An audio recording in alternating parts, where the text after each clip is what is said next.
Muito bem, quem está acompanhando o mercado do boi está percebendo aí que o mercado segue firme. A gente teve uma semana de preço da carne no atacado em alta, o que justificou principalmente uma manutenção dos preços da arroba naqueles patamares entre 225 até 230 reais, como a gente viu acontecer já no início da semana principalmente.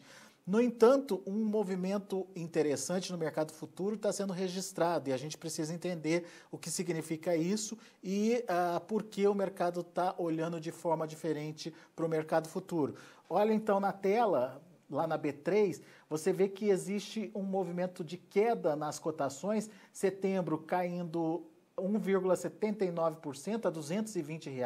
O outubro, que ontem eu cheguei a mostrar aqui para vocês, estava na casa dos 225, próximos já de 226, hoje caindo 1,54% a 220,85. Novembro, da mesma forma, 220,90, com queda de 1,56%. E o dezembro, 220,80, queda de 1,56%. Isso é o que está acontecendo agora no mercado futuro.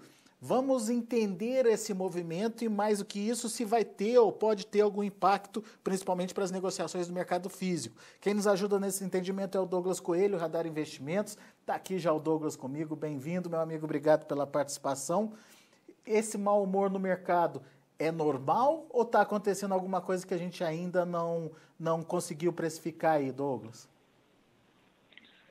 Muito boa tarde, Alexander. Muito boa tarde a todos os amigos de Notícias Agrícolas. Sempre um prazer falar com vocês. Pois é, Alexander, é um movimento normal. Nas últimas semanas, nos últimos até meses, né? Isso aconteceu em julho, aconteceu em junho e está acontecendo também hoje, né? É um movimento bem típico de realização, né? A gente está vendo que durante a semana o mercado fica firme e no final da semana ou até na segunda-feira acontece uma realização mais forte. Como você bem colocou, durante essa semana a gente viu preços aí praticamente estáveis em São Paulo de 225 e 230, diferente das semanas anteriores, onde sempre era uma escadinha, né? Começava com a semana em 220, depois fechava em 225, ou começava em 215 e fechava em 220, né? Então esse movimento de realização pode ter sido um pouco maior, mas praticamente normal, dentro do esperado, né? Nenhuma notícia fora do radar aí. Não mudou o cenário para o futuro, então, Douglas?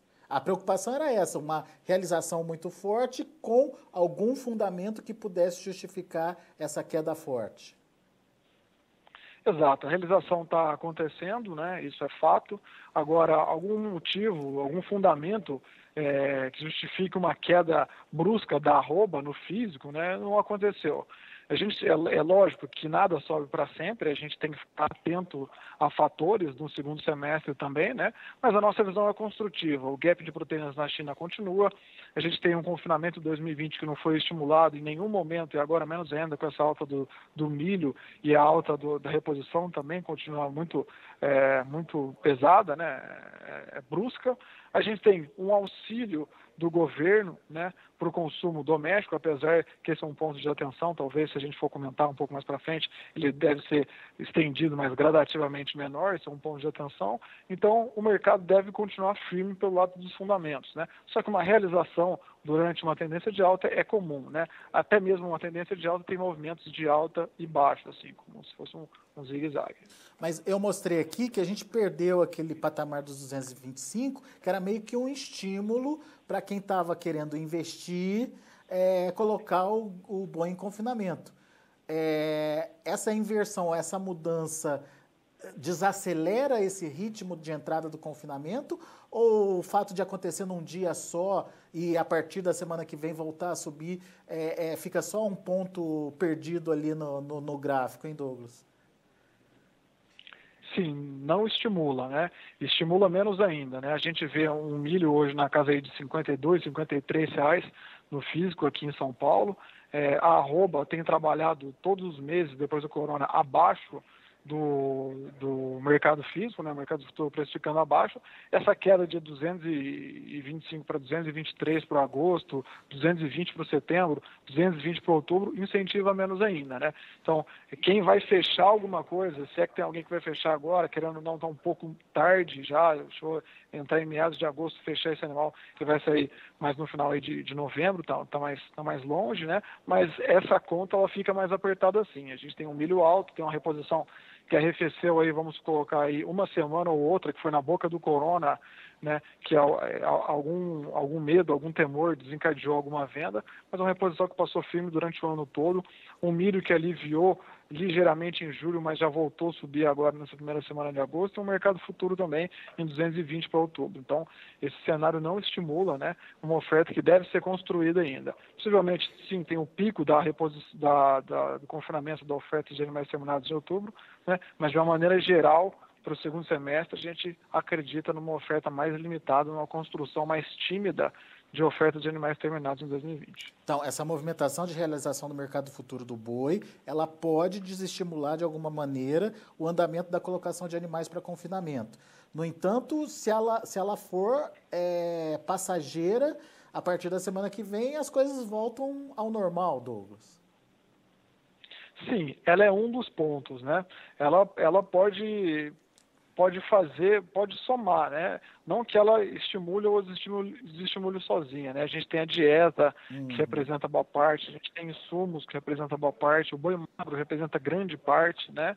E, querendo ou não, um dos estímulos é o mercado futuro. Se for algo pontual e ele voltar para subir com mais força, aí, querendo ou não, seria algo passageiro, né? Agora, se ele ficar estacionado onde é que ele está aí, sim, sem dúvida, deixa de ser um ponto negativo. Tá. Agora, pela sua... Mais um ponto negativo, né? Além dos outros pontos negativos que a gente tocou. Mas pela sua expectativa, essa cotação estacionada essa semana traz alguma indicação, traz algum fator para se analisar? Não. Foi um movimento típico de realização. No mercado físico, a gente vê preços firmes ao redor de 225 até 230 em São Paulo. Claro que num cenário de oferta restrita, de oferta limitada, a maioria dos negócios acontece sempre na banda de cima, ou seja, um pecuarista que tem um animal pesado, com boa proximidade do frigorífico e com volume, ele consegue vender com maior facilidade ao redor de 230, mas a gente não pegou nada acima de 230 até o momento, né? Então, pelo lado do físico, é uma estabilidade sem grandes notícias. Aliás, a venda de carne essa semana foi, acho que o destaque dos últimos dias, né? O mercado físico não teve tanta alteração, 225, 230, mas as vendas foram muito boas, né? Isso, querendo ou não, reforça o pilar de preços em construção, né? Mas esse ponto do mercado do futuro, uma realização breve, acredito que isso não tenha um impacto relevante, não, no físico, que continua bem firme. Você falou que a venda de carne foi destaque na semana. Como é que se comportou aí? Sim, essa semana a gente teve bons relatos, né, das vendas de carne, ou seja, foi um aumento do volume vendido com aumento de preço, né? Isso é bem construtivo pro mercado do boi. A gente vê a nossa referência aqui hoje, mais próxima aí de R$14,60 por quilo da carcaça, né? Quando a gente compara com o final de julho, que estava em 14,13, 14,15, é uma alta relevante. Então, a indústria está conseguindo vender essa carne um pouco mais cara, possivelmente em função do final de semana do Dia dos Pais, né? Desse auxílio ao consumo que o governo está dando, também e do recebimento de salários. Então, é a fome com a vontade de comer, e o mercado interno já está tendo algum alívio nesse ponto. A gente pode esperar boas vendas também para a próxima semana, porque se as vendas deslancharem mesmo, né, para o churrasco Dia dos Pais, para o almoço Dia dos Pais, a gente tem uma reposição do varejo na próxima semana, né? Então, desse lado do mercado interno, essa foi uma semana positiva, por que não a semana mais positiva das últimas 4 semanas, dos últimos meses, é isso. A gente está bem confiante nesse sentido. Está tendo alongamento de escala, Douglas? Está mais fácil comprar animais depois que você chegou nesse valor aí dos 230? Com os 230 a gente viu a escala alongando um pouquinho, sim. né? No dia 22, 20, 21 de julho, ao redor desses dias, a escala ficou um pouco mais apertada. Hoje a gente já estava ao redor de 2,8, 2,9, 2,7. Hoje a gente já tem uma escala mais próxima aí de 4, 4,1 dias úteis, né? Então, quem paga 230 conseguiu sim um alívio em relação ao final e meados de julho. Mas é gado novo que está aparecendo? Oferta nova? É animal terminado, né? O confinamento é o boi que tem um prazo de validade. O boi pronto, se ele ficar um pouco mais no confinamento, um pouco mais no coxo, o confinador tem um custo a mais com a dieta, talvez ele não consiga colocar arrobas a mais nessa carcaça, né? Então é o gado que está pronto, que já pode ir para o gancho e o pessoal acaba vendendo aí. E com volume e próximo à indústria consegue ganhar preços melhores sim, tem sempre uma premiação. E sua perspectiva em relação ao comportamento de preço? Estamos perto de um teto ou pode subir mais ainda da arroba? Pois é. Engraçado, essa é uma pergunta boa. E cabeluda ao mesmo tempo também. Capciosa. Em 220 a gente viu bater na trave, né?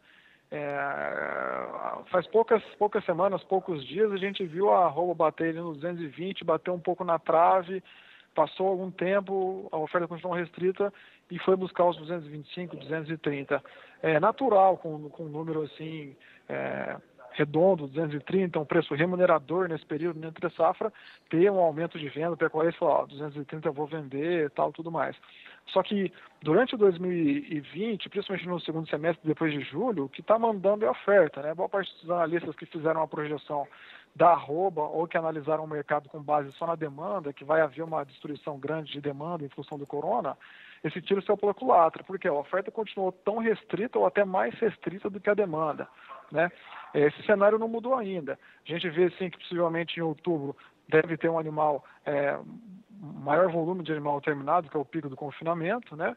Mas se a oferta continuar restrita como um todo em 2020, a gente sabe que em outubro, novembro e dezembro também o consumo doméstico ganha força, né? E as exportações vão de vento em popa. E olhando a média da arroba em dólares, né? Não seria categórico pensar em preços acima de 230, até 240, né? Até 240 seria ok, não seria um ponto fora da curva, não. Muito bem. Ou seja, tem fôlego para subir, mas não com o ritmo acelerado que a gente viu subindo aí nas últimas semanas, certo?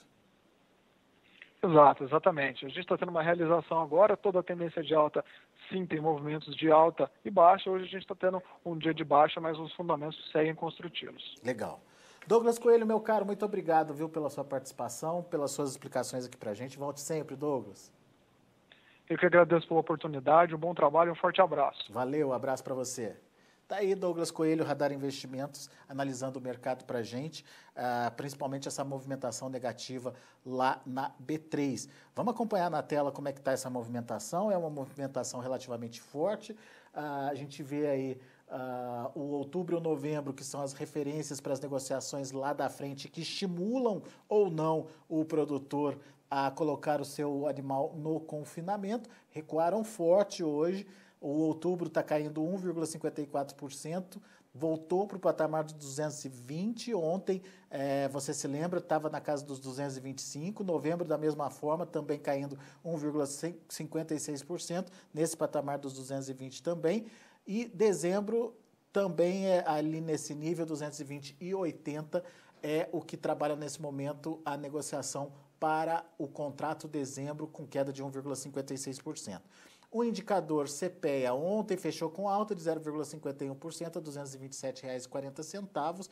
E vamos ver como o indicador vai se comportar no dia de hoje, principalmente porque a gente tem que ver aí como vai se ajustar o indicador ou vai se ajustando o indicador à medida que o tempo vai passando. Ele precisa ter aí uma correlação, principalmente com o primeiro vencimento, o vencimento mais próximo lá na B3, na hora do seu fechamento.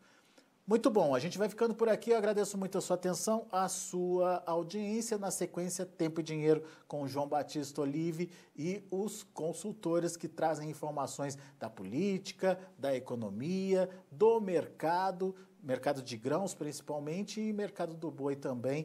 todos analisados durante o programa para que você tenha o maior conhecimento possível aí do que está acontecendo nesses setores. Daqui a pouquinho, então, Tempo e Dinheiro com João Batista Olive.